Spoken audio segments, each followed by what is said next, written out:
হায় হায়, নামাজে কি রাখা আছে এটা তো উম্মত জানে না যে কি রাখা আছে।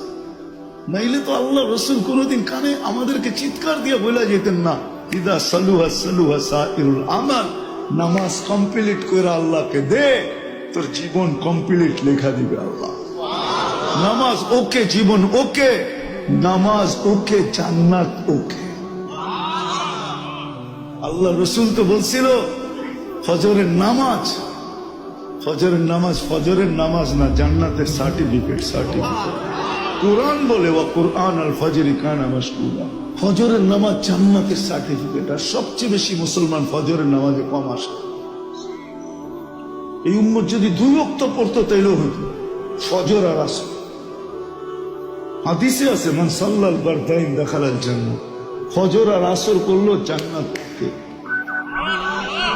কিন্তু কয়জন আসে?